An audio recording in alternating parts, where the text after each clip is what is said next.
sehilaaɓe musidɓe tedduɓe yeɓoɓe Ayaw Fouta Vision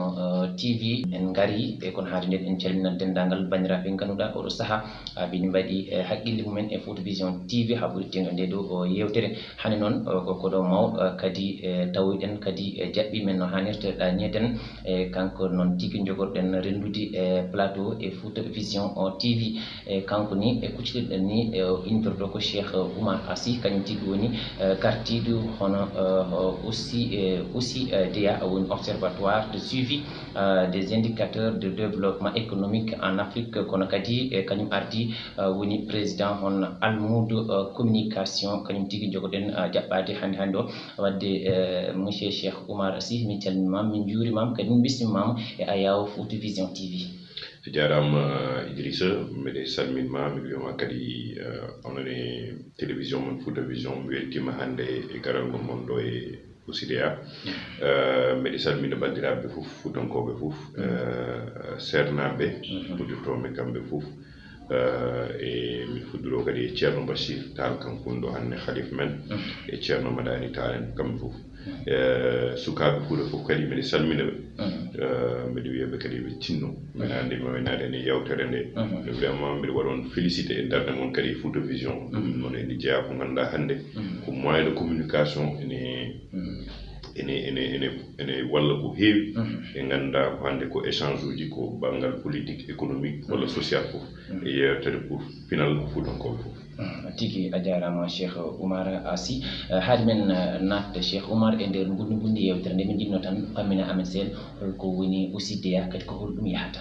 eyyi aɗa andi mi wonino 2012 ha 2017 député assemblée nationale mbiɗe wonduno toon e seigne Mansour Sy Djamil e mouvement biyeteɗoɗo Bessuñak 2012 ha 2017 noon Allah hokki kam mais dañino darnude ko wayni réseau pour la bonne gouvernance des ressources minérales on nani hande Sénégal ene heewi site minier watte exploité hono phosphate en or en sabodola en e ko way noon mais pétrole kadi e gaz ari en gonnomi assemblée nationale noon mbimi pour wallude député uji ganda ko holɗum yahate e wadde préparé on pétrole et gaz e min fof par ce que ene heewi haalis minen poti darnede réseau ɓe jaaben ko haalde yimɓeɓe ɓe mbaɗa consultance sur le terrain ganden feere no darde men e nder pétrole et gaz no gaynomi mandama noon to mi golli hen ko heewi mbimi ene moƴƴi mi darna observatoire o hannde pour continuer liggéey mo mbaɗannomi assemblée nationale par ce que affaire pétrole et gaz ene satti ne heewi kadi gulaɗi yimɓe gandata hen ko heewi mais ene heewi hen théorie yimɓe ganda sa anda hunde noon ma jaaha nder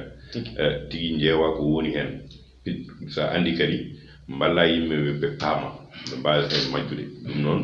adduno darnumi observatoire o pour ƴewde ko banggal gouvernance pétrole et gaz ene woodi kadi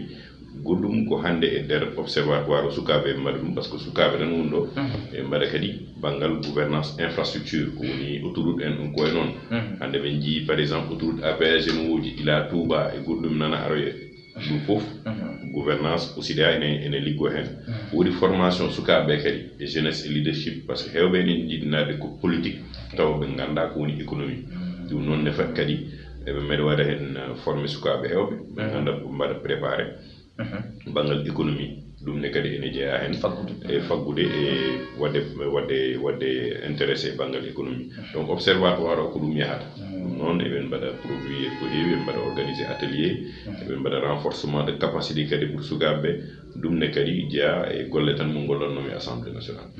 tigi haade men ɓen wuudi kadi en jiiɗo kadi ko guindirɗa hono almudo communication so ɗum firanno pacciran amen hen holko mbiyata amin ɗum yahata. eyyi aɗa andi min kadi koye galle Cheikh Oumar jeeyami hande nenam Madina Mountaga Tall jibinimo ko ceerno Mountaga babam kanko woni kodde mawnum ceerno Mountaga Dieynaba Mountaga Amadou Mountaga Cheikh Oumar hande ceerno Madani rewi koye nenam no mbaɗannomi noon no mbimi mbiɗa waɗa société de communication kalɗum hen e ceerno mbimo andiyam woni société o innire almudo o wigam ni almudo ko koori mbimomi enen fof koni almudo almudo Cheikh Oumar o wigam ha ɗum eɗum moƴƴi ɗum noon addi mbanmi créé société o innirmi ɗum almudo e no waɗa noon golle e bangal impression en ko wayi fof support de communication en ɗum noon sukaɓe nan toon kadi ene liggo ko wayni hannde so jii ziyara o kadi ziyara Dakar o ko heewi ene bangal communication ko société on wallata ɓen tigi eyi wadde ha joni eɗon gonni a yawa Fouta Vision TV e yewtere meɗen initor to nde hono facciro ha joni en jokkat eɗen gandi ɗiɗo dumunnaji foof leydi men Sénégal ko jamma ñalam ko yimɓe kalatno woni alhaali Ousmane Sonko Adji Sarr walla Adji Sarr Ousmane Sonko en tant que so tawi hayni aɗa jogui fandare kadi artude e batte dawol ngol hande o kam ko côté société civile to jeyɗa an holno jiiɗa on alhaali somi winoma hande holko kalanta amen oɗon alhaali Ousmane Sonko Adji Sarr. Bon, affaire Ousmane Sonko Adji Sarr ko no ardiri ni e yimɓe ɓe bon ko affaire mo ganduɗa bon yimɓe mbiyata ko affaire privé ganduɗa Ousmane Sonko honorable Ousmane Sonko yehino to salon de massage tawi noon addi gulade après suko debbo o yeehi waɗi porté plainte o wi ko mbaɗaɗo violé ko Ousmane Sonko mbaɗi ɗum violé kanko Ousmane Sonko no affaire o yalti no habaru o yalti o wi hande ko complot o addi ɗum bangal politique kadi o wi ko vraiment ko président Macky Sall woni caggal hen e ko waɗi ɗum ha addi tension e nder wuro ngo wino kadi fallait que haade makko yaade jaabade justice mo ittane immunité parlementaire mo immunité parlementaire o noon no ittande kadi o wi kanko yahata par ce que no wen guittiri ɗum ni rewani lawol min jaggumi kam ene rewi lawol par ce que min wonno assemblée nationale ɗum kamen mbawi enen ɗi débat mais so commission no liggiri ni waɗi liggey mum heddi kay wiide hen détail uji mais min gonnoɗo assemblée nationale so député uji hay soɓe mbaɗi démissionné e commission continue to liggey mum ɗum ala hen probléme de commission kadi wona pour justice commission tan wiyata ko Ousmane Sonko est ce que a jawi ko haale ko an waɗi walla waɗani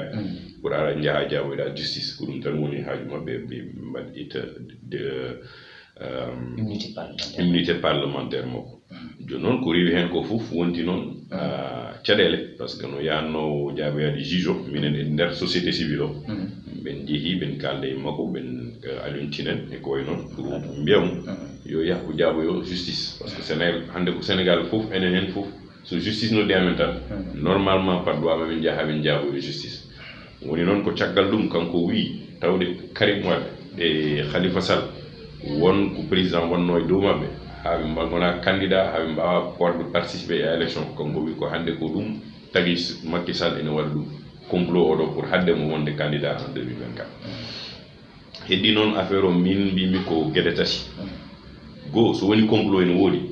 yoɓen mbaɗ enquête hamin ganda holɗum mbaɗɗo complot mais ko woni hakkude makko e Adji Sarr ɗum ko goɗɗum ɗum ko justice tan wawi labbinde ɗum il faut ko yaha o ñawoye ha ande est ce que ko gonga walla ko fenade Adji Sarr ne kadi yalti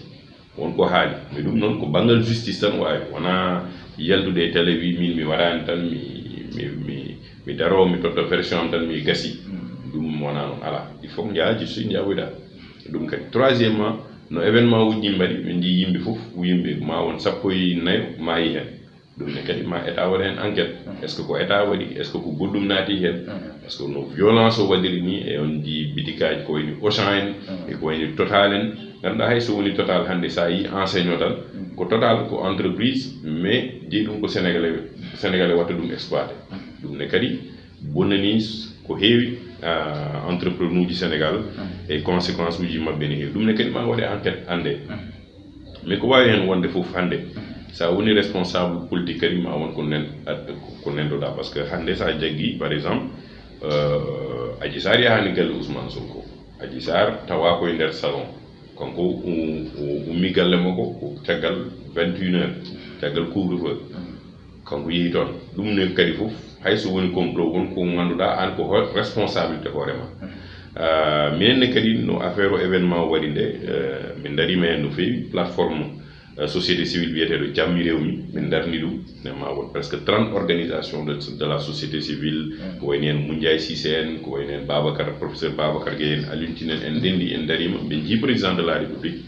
o vraiment o waɗi hen kankone ballal makko no fewi ha tension jippi ko wayni kadi cadre unitaire islamique mbiɗa jeeya hen ceerno Madani walliɓe ha vraiment ɓe darima kamɓe fof e galle sernaɓe fof ɓe mbaɗi ɗo communiqué ɓe jaldi ɓe mbaɗi ɗo point de presse ha ɓe gartiri haggille yimɓe mi yoɓe dañ pour situation wasa wadde wasa bonnande en ko heewi ɗum nde kadi vraiment ko yidde jaam e wuuro ngo tan par ce que Sénégal noon président Macky Sall jeeya ɗum Cheikh Oumar jeeya ɗum Ousmane Sonko jeeya ɗum enen fof ndendi ɗum soko wayni woodi enen fof il faut min daro ɓen mbiya sukaɓeɓe ɓen mbiya yimɓe kadi yoɓen gartir haggille mabɓe ɗum noon so gasi Ousmane Sonko o yaha justice holla kankone kanko o waɗani ɗum so waɗani kadi après ɓe goppa mo yaha monsieur Sy haɗa andi ko wiɓe hen ko hawnade seeɗa woni kanko Ousmane Sonko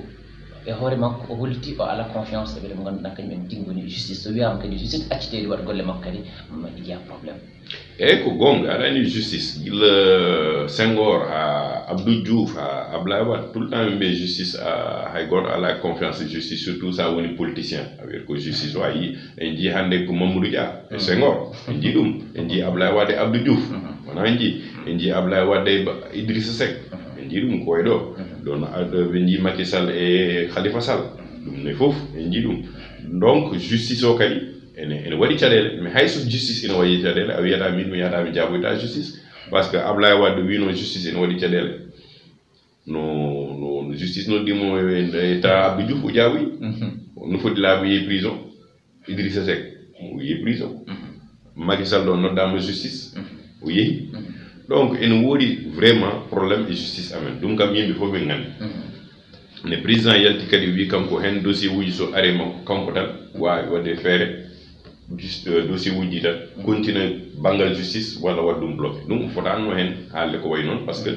Sénégal kam so hunde heewi ɗo ko banggal justice o foti wadde liggey mum ene wawi wonde fof wona ceerno wona bi mi anda kaari e kaari wona ɗum fof justice normalement ko pour tout le monde wona ɗum fof justice normalement ko pour tout le monde sa waɗani ɗum tan wonko bonnata ko heewi ɗum noon justice o kadi yalti ɗeɗo balɗe pour wadde ko wiyete koye tuba ko introspection pour haalde kamɓe mette mabɓe kanne kadi e ɗum fa so justice fawaka e lawol tan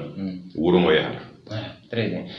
nde ɗum waɗi enen fof a haali ɗum nane yimɓe hewɓe jalti bonnude e nder wuuro ngo ha dewnuji goɗɗi e nder leydi men Sénégal on saaha ministre jogui e ƴewti e nder leydi Aissata Sall wonko haali o holliti ko ganduɗa hoore ma élément ji occulte goni nder ɗum ɗo wona Sénégal nambe ɗum mataw an cikkuɗa laamu ngu nattano wawde jogade sécurité on saaha ala mbeɗa sikki laamu Sénégal ene wawi jagade sécurité ene wayi tan aɗa andi hande sukaɓe no ɓe jaltiri so wonno force de l'ordre rewi confrontation tan maaɓe no wawno hewde e ɓedɗo na hen saahaji goppa sukaɓe bonnani ɓuuri jana dow mabɓe sinon ma wondu goɗɗum ɗum noon so woni kamɓe ɓe mbi hannde ne wanno force occulte par ce que no violence o e atiri ni o champ uji ene cumetenoɗo kamɓe eɓe jogui preuve yoɓe jaltin preuve uji tan kolla yimɓe aɗa andi hannde Thiow Madiambal Diagne ko yalti haali ko kadi o wi mamin garto en ɗum kadi o wi eɓe jogui preuve so état ene jogui preuve ko way noon woodi il faut kalda e yimɓe ma kalda e nation ko kalda e kollaɓe preuve uji mbiya on jiiɗe le 3 hakkunde le 3 et le 5 ɓeɗo yimɓe mbaɗi kaade ko ganduɗa hannde bonnani ko heewi Sénégal ɗum ko force occulte wona manifestation politique ɗum kolla sa holli yimɓe kanga ko mamin gandu ɗum kam ko preuve ko dalil donc après sanction jette toon eyi tigi kadi alhaali o eɗen gandi ya hen ha hulɓini kadi yimɓe deƴƴi seeɗa kadi wonko nanɗen kadi région de Matam walla mbiyen diwan mo banggue rewleydi Sénégal kamɓene ɓe jalti e deƴƴere eɓe gollito kañum enne eɓe goyto e mbidal ɓe jiitaki koye mabɓe e laamu ngu eyyi c'est ɗum kam sukaɓe jalti c'est tout à fait normal par ce que a wawa famde kadi caggal no événement uji mbaɗnde président waɗi discours vraiment discours responsable o wi o nani o faami kadi mette sukaɓe ɗum ande kadi sa woni responsable politique poɗɗa ko wallude président de la république mais wona wallude me banggal wiide aɗa waɗa mobilisation pour hollude an aɗa jogui doole e nder Fouta ɗum ce n'est pas nécessaire presque 100 millions en e bolle kuyde yaade stade hollinde doole ma wiide min mbaɗa mobilisé pour wonde ɗum so wona ɗum sukaɓe sohli sukaɓe sohli hannde nder Fouta ko liggey hannde min no gonnomi de assemblée nationale 2013 pour 10 000 ha to jooɗimi de hannde mbeɗa waɗa plaide pour Fouta daña université mum wona lawol hannde Dakar Ziguinchor Thiès Diourbel leɗon fof daña Saint-Louis daña université Fouta watta université soɗon jiiɗi jawon to Mary Teuw Niane wonno ministre de l'enseignement supérieur min e hooram mi dari 2013 e nder assemblée nationale mbimomi monsieur le ministre an ka haalpulaar bandiraɓe men ministre uji wonɓe haalpulaar fof son mbaɗani université scientifique technique et agricole e nder Fouta on tuñamen mandamon nafata haydara mi haali min kam gonginmi tan ko ɗum mi hani sernaɓe mi hani ceerno madani mi hani mbiɓomi sukaɓe hannde presque 30% wonɓe université Cheikh Anta Diop ko Fouta ngummi ko waɗi ɓe ngum eɓen soɓe dañi bac eɓe jaaha Ziguinchor eɓe jaaha to eɓen mbaɗande université agricole parce que toon Fouta ko ndema woni toon ndiyam nan toon fof waɗe formé par ce que université waɗat créé économie joni ma addu professeur uji toon ma ha toon ma gadda chauffeur uji ma gadda goɗɗum e goɗɗum e goɗɗum ko ɗum Fouta yiɗi et sa waɗi manifestation holko addata wona formation pour sukaɓe na toon e V8 mon 4x4 garon toon juppon haalis totton sukaɓe goto fof 2000 francs et t-shirt ɓe gulla après ɓe gayna holko nafata Fouta guila 1960 ha joni ko woni toon ko fof ko immigré uji wonɓe caggal leydi man ɗum toon on jii ɗum min mbiyata noon président Macky Sall waɗani haydara ɗum comme ça wi ɗum wona gon mais waɗi taliji non responsable politique en wonɓe ɗon ɓe min no gonmi député mi yeehi mi yi ministre de l' économie en ko wonno ko Amadou Ba mi yi Abdoulaye Daouda Diallo mi yi Mamoudou Diallo en kamɓe fof mi onon fof hene hannde ko ken Fuutankoɓe so Allah hokki mon président Macky Sall hokki mon responsable baɓe mbaɗe projet au moins entre 500 ha 1000 milliards waɗe e nder Fouta neɗɗen mi goto fof woñmu wojonnomo tan ko wiide président de la république min mbiɗa jogui base Fouta jaa kubba mbaɗa ɗo mbaɗa délégation 20 véhicules naata e nder Fouta yimɓe gulla jaaha woy jaaha jalda holko nafata Fuutankoɓe haydara ko ɗum gasi wadde hankkadi toon ko ɗum gasi sukaɓe mbi hannde kam ɓen pini ɓen gandi ɗum kam nafata en nafata en hannde ko gaddon projet uji nafata en hannde ko ɗo Fouta daña université nafata en ko formation professionnelle ko waɗi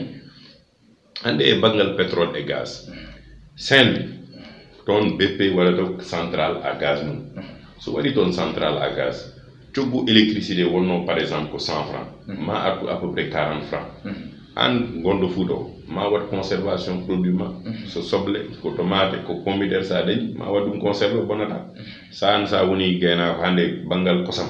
ma dañ industrie ma aɗa mofta kosam ma ko way noon ma courant o ma wat créé entreprise uji petite entreprise industrielle e nder Fouta mais ɗum ma waɗa préparé sukaɓe ma daña hen vision mais minen hannde leader amen politique wonɓe Fouta ngala hen vision mabɓe fof soit ko dañde haalis hodde ɗo Dakar soɓe dañi manifestation ɓe jaada so président ummi mene fayi Fouta tan kamɓe fof ɓe jalta presque 50 à 100 véhicules jaaha Fouta ni jabboyoma ɗon jaltina haalis uji banderole uji fof e ala hollo retombé économique pour Fouta haydara ɗum fof ko waɗa ko ɗon Fouta fof ko immigré uji mbaɗi ɗum ɗon ne kadi eɓen jettaɓe darde mabɓe eɓen jettaɓe kadi e conscience mabɓe e wallude par ce que sa yi poste de santé sa yi école sa yi hen sahaji lycée ni caggal Allah ko Fuutankoɓe man ko yoɓen gon Diatar naɓe États-Unis walla yoɓen gon Pendaw naɓe walla goɗɗum France kamɓe mbatta cotiser pour waɗde ɗum noon holko état waɗani haydara so wiide tali ene woodi ga gon président Macky Sall waɗi tali maɗi tali tal nafata yo président de la république suus haade makko ummade ɗo en 2024 fawa e nder Fouta première pierre université ko wayno université Cheikh Oumar Foutiyou Tall waɗa hen UFR Ceerno Souleymane Baal agriculture waɗa hen UFR goɗɗo e goɗɗo ɗum woni nafoore Fouta hannde sa dañani ɗum toon ɗum a wallani sukaɓe pour waɗde ɓe préparé pour la formation professionnelle pour janggo e jamme daña ligguey voilà très bien ha joni ko yewtere meɗen facciri gonɗen ɗo e Fouta Vision TV ha joni e yimno garten seeɗa a fuɗɗino ɗum haalde nani woni alhaali haalullaji jofti ene bedde aɗa yewti e batte ethnicisme en haalullaji kala saaha ene nante an hannde andi o holko wonata hen darde maɗa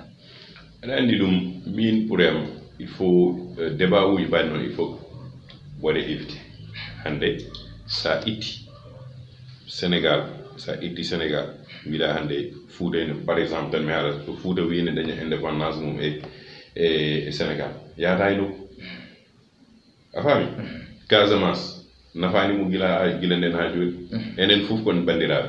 hannde min babam ko babama ko Ceerno Ousmane Sy ko jeeya hen Pendaw ko Saint-Louisien o yeehi Saint-Louis woɗɓe jeehi ha ceerno Cheikh Oumar Foutiyou Tall yeehi ha Casamance ɗon bandiraɓe men nan toon hande sa jetti gila Senghor entre musulman et chrétien ɗum ne kadi ala ɗum n'importe où dans le monde ɗum ko Sénégal woodi ɗum neddagal amen hande wonna tan ko hen parole hen conversation à part ganda ko fayi ko bayngal ethnicisme ɗum moƴƴani wuro ɗum minen men ganda ɗum min avant tout mbiyen komi sénégalais mi ni komi fuutanke taw komi sénégalais carrément d'abord mais komi fuutanke komi ɓi fuutanke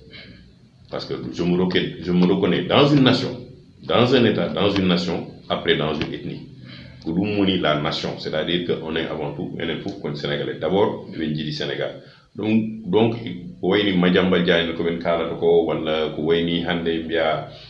min mi wi Casamance ben paw poser les armes wala dum fof il faut que les politiciens n'ento dum adani hande so woni senje Macky Sall yettimo pouvoir sona no yetti pouvoir de be puddi wiide neddo ko bandum so woni hande Ousmane Sonko fuddima wiide ko Casamance ni Casamance nan te on yettaki pouvoir dum ne kadi ma addan mo cadele il faut ko rendo de don haal journaliste média kadi fotani nade e don guede parce que so wadama amplifier tan jango e jam won ko adoyta en jigo hewro e université en bi ko sereren e jola en te dum meda wodde dum non fof ko il faut éviter dum parce que il faut l'éviter parce que jibinta jam te sernaɓe kadi jiiɗaɓe yeta sernaɓe eɓe naada ɓe ɗon haala parce que Sénégal sa itti hen Cheikh Oumar Foutiyou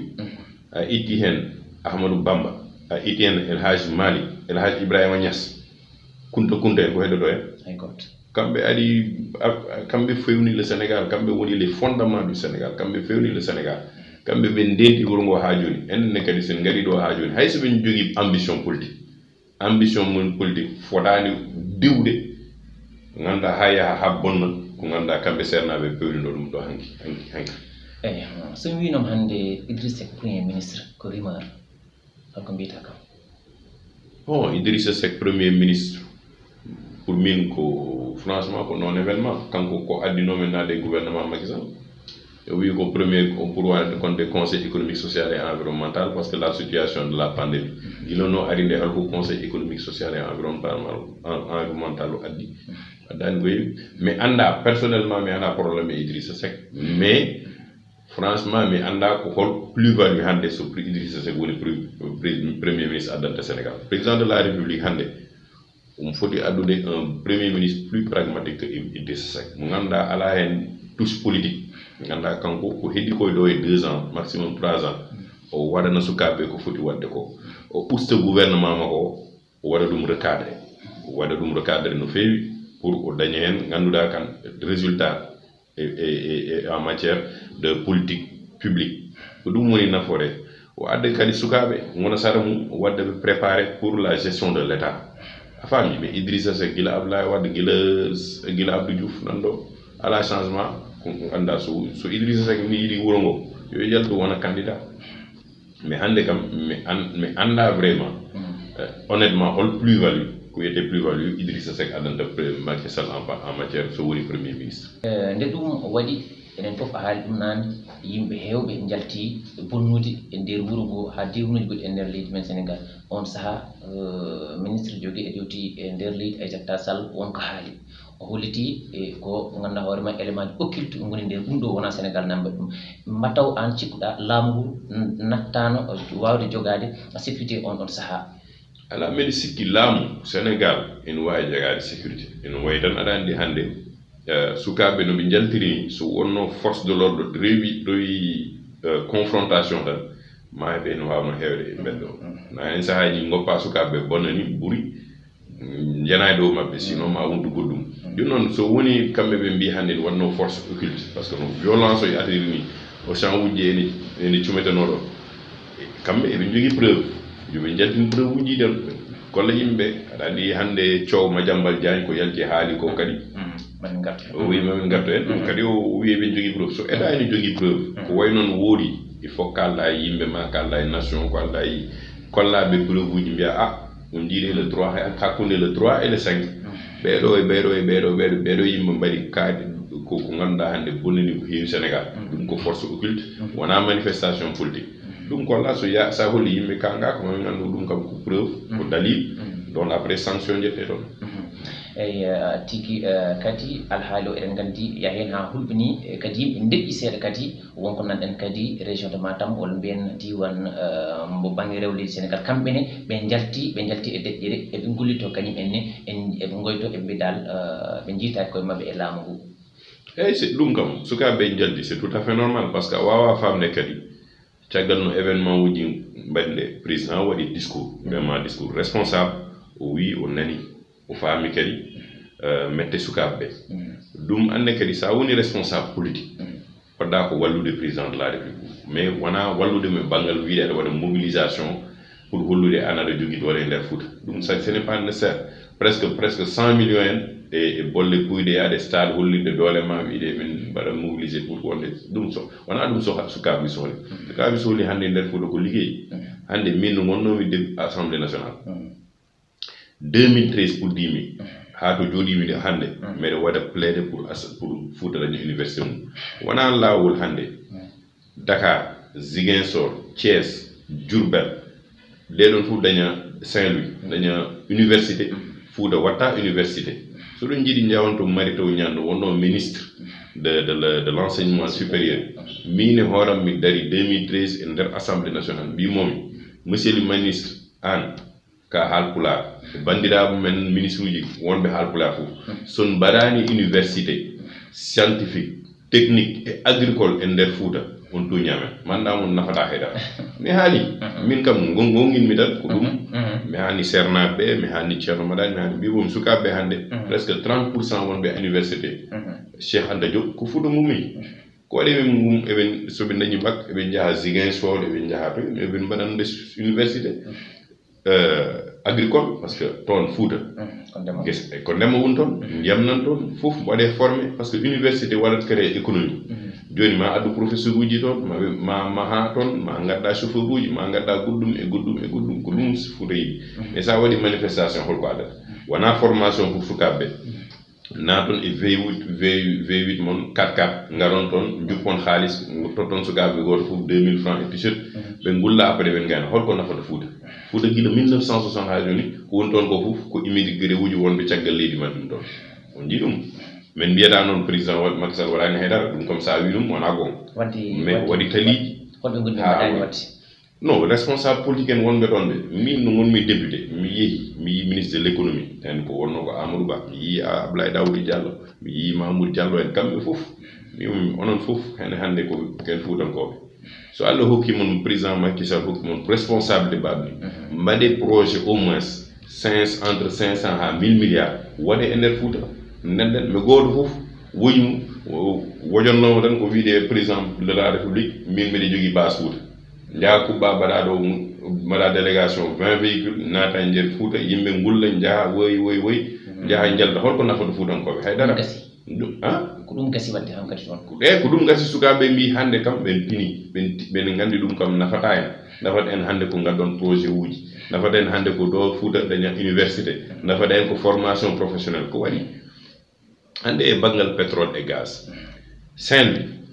toon BP waɗata centrale à gaz mum so waɗi toon centrale à gaz coggu électricité wonno par exemple ko 100 francs ma artu à peu près 40 francs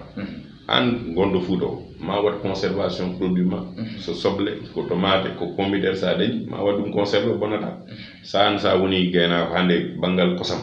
ma dañ industrie ma aɗa mofta kosam ma ko way noon ma courant o ma wat créé entreprise uji petite entreprise industrielle e nder Fouta mais ɗum ma waɗa préparé sukaɓe ma daña hen vision mais minen hannde leader amen politique wonɓe Fouta ngala hen vision mabɓe fof soit ko dañde haalis hodde ɗo Dakar soɓe dañi manifestation ɓe jara so président ummima ne fayi Fouta tan kamɓe fof ɓe jalta presque 50 à 100 véhicules jaha Fouta ni jabboyoma ɗon jaltina haalis uji banderole uji fof e ala hollo retombé économique pour Fouta haydara ɗum fof ko waɗa ko ɗon Fouta fof ko immigré uji mbaɗi ɗum ɗon nde kadi eɓen jettaɓe e darde mabɓe eɓen jettaɓe kadi e conscience mabɓe e wallude par ce que sa yi poste de santé sa yi école sa yi hen sa yi lycée ni caggal Allah ko Foutankoɓe fuuta ngo man ko yoɓen gon diatar naaɓe États-Unis walla yoɓen gon pendaw naaɓe walla goɗɗum France kamɓe mbatta cotisé pour waɗde ɗum noon holko état waɗani haydara so wiide tali ene woodi ga gon président Macky Sall waɗi tali mali tali tal nafata yo président de la république suus haade mako ummade ɗo en 2024 fawa e nder Fouta première pierre université ko wayno université Cheikh Oumar Foutiyou Tall waɗa hen UFR Ceerno Souleymane Baal agriculture waɗa hen UFR goɗɗo e goɗɗo ɗum woni nafoore Fouta hannde sa dañani ɗum toon ɗum a wallani sukaɓe pour waɗde ɓe préparer pour la formation professionnelle pour janggo e jamɓe daña ligguey.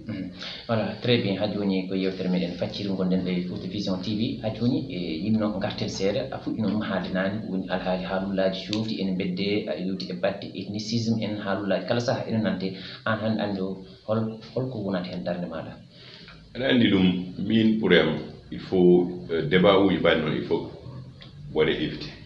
hannde sa itti Sénégal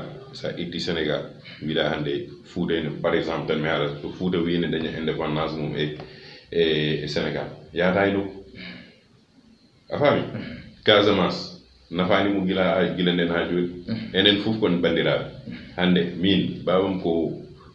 babma ko Ceerno Ousmane Sy ko Ndiayen Pendaw ko Saint-Louisien o yeehi Saint-Louis woɗɓe jeeyi ha Ceerno Cheikh Oumar Foutiyou Tall yeehi ha Casamance ɗon bandiraɓe men nan toon hannde sa jetti gila Senghor entre musulmans et chrétiens ɗum ne kadi ala ɗum n'importe où dans le monde ɗum ko Sénégal woodi ɗum neddagal amen hannde wonna tan ko hen parole hen conversation à part ganda ko fayi ko bayngal ethnicisme ɗum moƴƴani wuro ɗum minen men ganda ɗum min avant tout mbiyan komi sénégalais mi wiyan ni komi fuutanke taw komi sénégalais carrément d'abord mais komi fuutanke komi ɓi fuutanke parce que je me reconnais dans une nation, dans un état, dans une nation, après dans une ethnie. Pour nous, la nation, c'est-à-dire qu'on est avant tout un info comme Sénégalais. D'abord, je vais dire du Sénégal. Donc, wayni Madiambal Diagne ko ben kala ko wala ko wayni hande biya min mi wi Casamance ben paw poser les armes wala dum fof il faut les politiciens dento dum adani hande so woni senje Macky Sall yettimo pouvoir sona no yetti pouvoir do be puddi wiide neddo ko bandu so woni hande Ousmane Sonko fuddima wiide ko Casamance ni Casamance nan te on yettaki pouvoir dum ne kadi ma adon mo cadele il faut rendo de don haala journaliste média kadi fotani nade e de don guede parce que so wadama amplifier tan jango e jam won ko adoyta en jigo hewro e université bi ko sereren e jola en te dum meda wodde dum non fof ko il faut éviter dum parce que il faut l'éviter parce que jibinta jam te sernaɓe kadi jiiɗaɗum yiyata sernaɓe ɓe naada ɓe ɗon haala parce que Sénégal sa itti hen Cheikh Oumar Foutiyou a itti hen Ahmadou Bamba a itti hen El Hadj Malick El Hadj Ibrahima Niass kunta en ko heddoto en kamɓe kamɓe fewni le Sénégal kamɓe woni les fondements du Sénégal kamɓe fewni le Sénégal kamɓe ɓe ndenti wuro ngo ha joni enne kadi sen gari ɗo ha joni hay so ɓen jogui ambition mon politique fotani diwde ganda ha yaha ha bonna ko ganda kamɓe sernaɓe pewniɗo ɗum ɗo hanki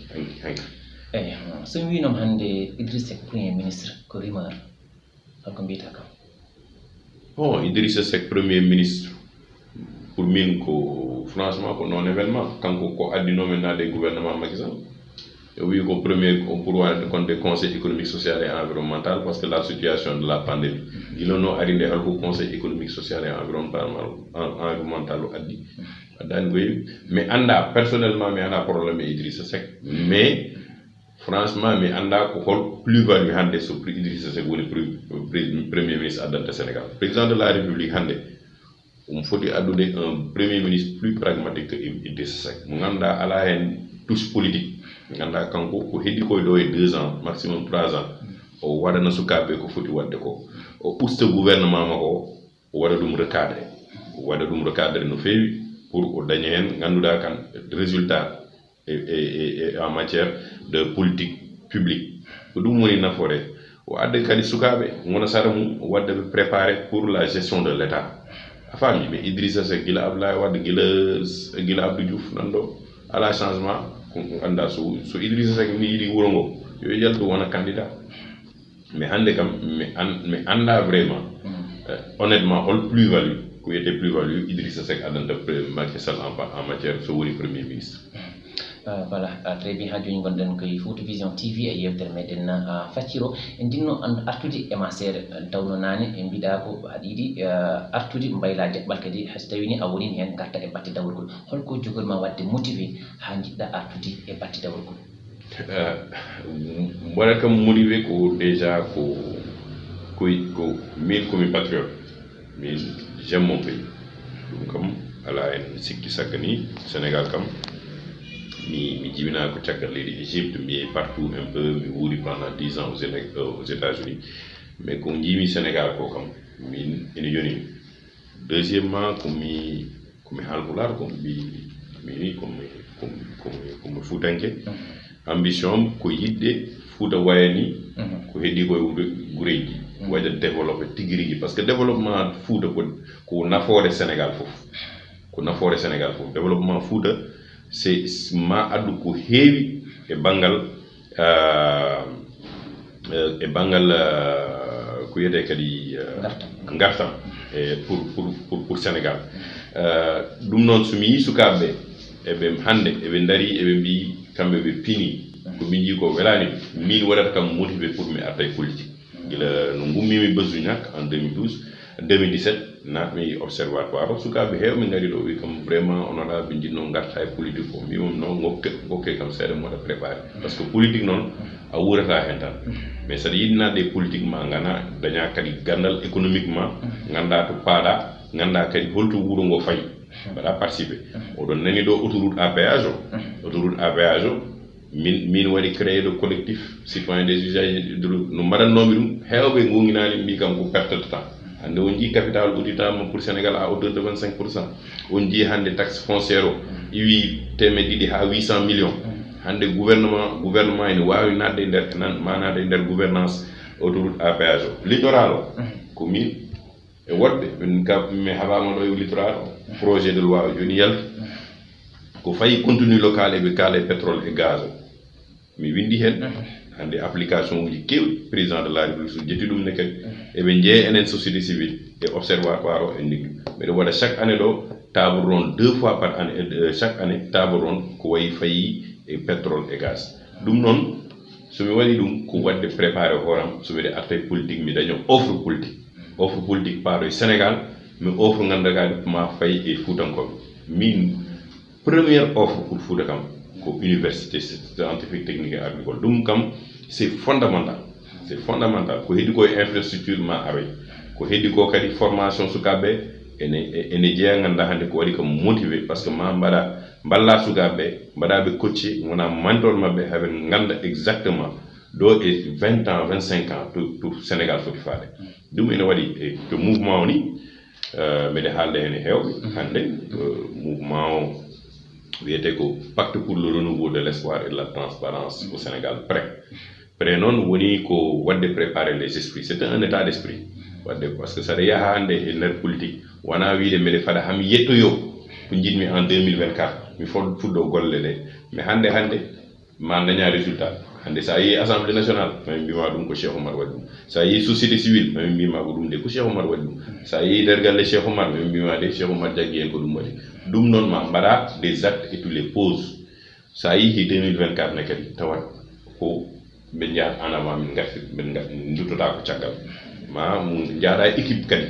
équipe timmuɗo tigui rigui par ce que wonde chef d'état wona antal wona jogade wuuro ngo wona antal il faut que jaaɗa yimɓe ganda eɓe jogui capacité eɓe jogui vision eɓe jiiɗi Sénégal ɓen goppa ko cahano noon min goppa wiide bon min mi naati 4 V8 so wonno tan haalis e yidde ko weewi mi yinoto Macky Sall ko boyi mi yimmo ko plus de 8 fois mi président Macky Sall mi dañi proposition ko kewi mais mbimi tan hande min ko jiɗmi ko wallude SECAP wondude mabɓe wadde ɓe préparé pour l'après 2024 e ko mbiɗa ko ka jiɗɗo artude batte dawrgol an ko sa arti jiɗɗa ko foɗodirede kewti e batte jappoyre walla holno an jiɗɗa tan ko arde haɗa walla population non mais hande sa arti banggal politique ko wonɗum ma jaaha mbaɗa offre politique ma élection locale nana ara élection législative nana ara élection 2024 nana ara mais anda ko Allah wata do e 2024 mais so woni mi arti politique hande mi wat alliance pour les élections locales et les élections législatives testa hore ma tester horema mais kadi ma balla sukabe parce que min e bangalam bi mi au moins à l'Assemblée nationale andi woni nawde ton 30% e sukabe à l'Assemblée nationale dum sa wadi dum parce que hande sa yi composition démocratique Sénégal sukabe ben pour en hewde il faut que balla bi jettoto wadde be encadrer sa wadi be encadrer au niveau local et législatif ko arrêté au 2024 kambe mabe tin parce que sa yaade yimbe yeda min sum yettima ton tan mami wallon ala jaadata yimbe ganda jango jam so jettima nokku onon fof so ndindi dole mon tan on jaawon jettoyaade dow mais sa wi min tan media dum non mede yewtide leaderuji politique dum non so yettima hanten inchallah mami rutto politique inchallah e meden di yewtande ko wuddo ko uddirten tan ser so tawi a Paris woni alhaali entrepreneur yimbe ene gandi ara dilla e yewti e battitaari ni ko biten ko environnement ko biten ko ganda non wutti wadde feere ha sukaabe dañi gollen e ko way non hande o sa hiisan ton amen walla mbiyen calcul holko mbiyata hande puddum wadde e nder leydi ndiyeten pour yimbe dañi golle ada andi hande premier problème mo ganda sukaabe ni jogi ko bangal éducation et formation sukabe fu mbawa yaade université waaw il faut gilay less udo badande be programme formation éducation ganda so min dañi bac tan so min dañi bac parce que min andi yam hande sa dañi 16 ans daña bac ma mada 4 ans formation professionnelle mais to njaada fouf ko mbadda liggéey ma dañ nafoore sa dañi métier kadi mada ma renforcement de capacité ha métier ma mada dum maîtriser mais hande sa jeeyi université wonbe don sociologue juriste goddum kewi no ha woni leli be mbaawa dañi liggéey parce que ko saturation dum ko formation administration wonno gila adan Sénégal wadi dum dépasser hande donc ene wadi kadi bangal entrepreneuriat hay so hande sukabe baado Fouta Vision ene wodbe so be naade hunde mabe mballe ko yete coaching adani wona wiide tan mi ara mi jogi projet mi mballona kam ala ma biane do projet ma ma kebloda est ce que wadi ni est ce que ala andi ko ni pendant 5 ans kay mandarda ha tida après est ce que ala andi ko ni différencement entre chiffre d'affaires et bénéfice nettement dum fof sa wadi mo préparer ade so naati e bangal théorie won pratique wona pour théorie suka be nando e yam mabe ngon jeego mo ne jidi do be ngari be ganda he dara ngandi tan ko diplôme uji mabbe mais mi nanni be e pratique et formation pratique sa wadi formation pratique hande sa doñi entreprise ma andu ko mbatta mais ça à la formation pratique mi ya der tan wundi projet pour be tota kam 5 millions sa tota ma 5 millions jango jam badani Cheikh Oumar tan jon ha joda auto bada kudura na de lewur mo biya jogi khalis 2 ans après wala 1 an après ñu ngi to dam ya hay goto wala ni ma dum non ko wadi mbimi mouvement ko prêt ko pour wadde préparer les esprits ko pour wadde former les jeunes hande kambe be nganda ko compétition mondiale be ngoni di do yewtere wonbe do hande ko mbatten hande sukabe guladi soxlaay foko ben ngartire éducation et kadi en der éducation nganden diine amen et identité culturelle amen parce que hande sa yi université Cheikh Anta Diop e der université uji fof be janginta hol moni Cheikh Oumar Fouti be janginta El Hadj Amadou Bamba be janginta El Hadj Ibrahima Niass be don fof hande normalement dans le curricula scolaire gila primaire à université alors ouais faut jangindi sukabe parce que développement tigi économique ene jeye hen identité culturelle nganda an horema ka holon bu ngummida hol ko forcément demgal ma ça y États-Unis ça y France ça y partout ko identité culturelle bu en waddi do so identité culturelle non adata ngonon nation parce que goto fof ma andu min mi di Sénégal min leñu lam ko leñol futankobe mais mede andi holgondo Ceerno Souleymane Baal mede andi odo e kaari jola o non serero non goddo e goddo dum ne kadi ma wallu yimbe ngono butu men der Sénégal en wayna yewtel men kasi Cheikh Oumar Sy arwawi haade kongol ma ciakkel ko tan baynonda mi tan ko on jaarama Allah jaarama mede yetta kadi bandira men futankobe jeego Fouta Vision wonbe do e Fouta e wonde ciagal leydi mi ko lancer message ko arrêté ko e 2024 Fouta par la force il faut jeexen parce que bangal pétrole et gaz so ari ɗo Sénégal ma addu ko heewi te Fouta ene jogii heen geɗal mum ko watte koye politique hannde nafata sukaɓe wiide ni ñaha ene waɗa mobilisation ene yuppa ɗon haalis ala ko nafata ɓe hannde ko formation professionnelle nafata ɓe hannde ko dañde université e wadde ɓe préparé ko heddi ko noon ko duwaade tan ko wuro ngo dañen jam sennaɓe fof ko ɗum tan duwoto wadde mbaɗen feere ko haalte koye politique fof e wad ambition amen fof wona ambition gandama en jaaro hen e jam minenne kadi mbaɗen feere Sénégal wonta un des pays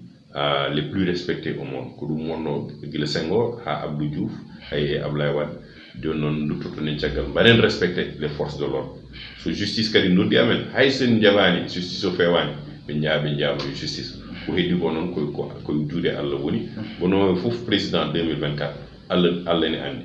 ɗum ɗon tan ganden enen fof kon Sénégal naaɓe enen fof koye wuro o jeeɗen min jarama Allah jarama voilà Allah jarama a jarama annani ko Cheikh Oumar Sy kañum tigui wonno hannde e koɗo men e yewtere meɗen initortonde e facciro